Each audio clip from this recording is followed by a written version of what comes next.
everybody, this is Xuan from Cozy House, and today I would like to talk to you about investment returns and how I managed to achieve at least 60% return on investment across my projects. I have a few secrets to share. Number one is I always buy very rundown properties for two reasons. Number one, usually if it's very rundown and it's not in a living condition, you can claim back your 3% stamp duty surcharge. We've done another video on this specifically and we'll include the link in the notes of this video. And number two is because they are usually cheaper.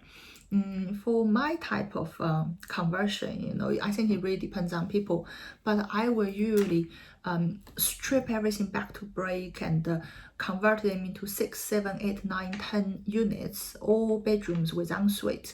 So for me, what's the point of buying a nice property and pay for the difference and then rake it apart? So I might as well just buy very rundown property. There's slightly less competition and you pay less and you can claim the stamp duty back. So I always buy something really bad. Actually, now looking back, every single one of my property, at least for HMO conversion, I bought them on probate. It's not there's some friend of mine actually making a joke about me that I followed very old people around and then just wait for them to drop dead. No, I don't do that. It's just a coincidence because I usually when you on Rightmove, you see you saw something really rundown. More likely than not, it's a probate property, right? So I just buy very bad property. The worse, the better. I've had a property that it smelled so bad on the day that two of the other vendors refused to go in.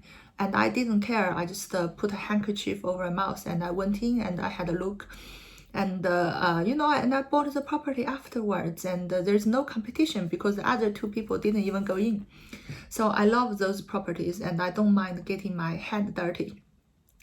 And number two is I will spend as much money as reasonable given the location to refurb the property, to extend the property.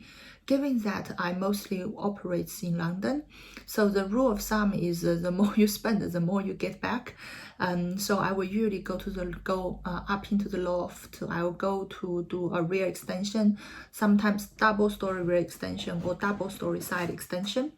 And for certain large properties, I will also do the planning game and try to get a large 8-person, 9-person HMO planning for the property. So I increase the property through extension, refurbishment, and also through planning game.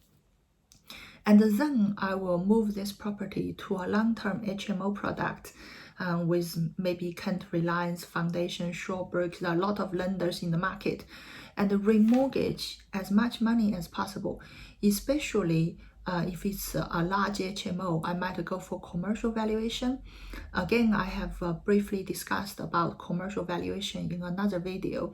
We'll include the link in the notes of this video.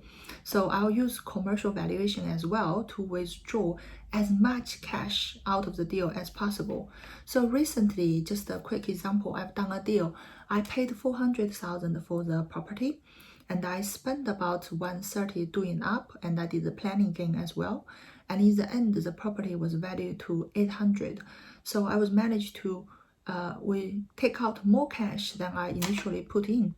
It was a really good feeling, you have a income generating property sitting here and at the same time, you have more cash in your bank account for you to do the next project.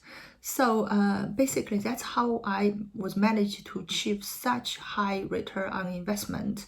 It was because I was managed to able to take most of the money out of my deal.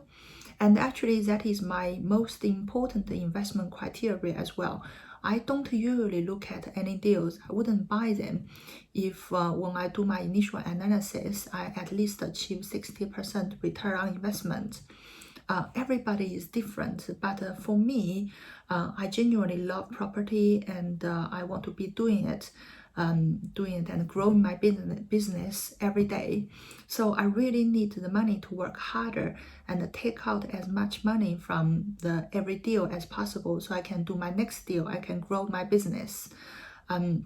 There are some disadvantages of that, so of course you have to be aware, such as risks, such as the higher cost associated with high loan to value and commercial valuation.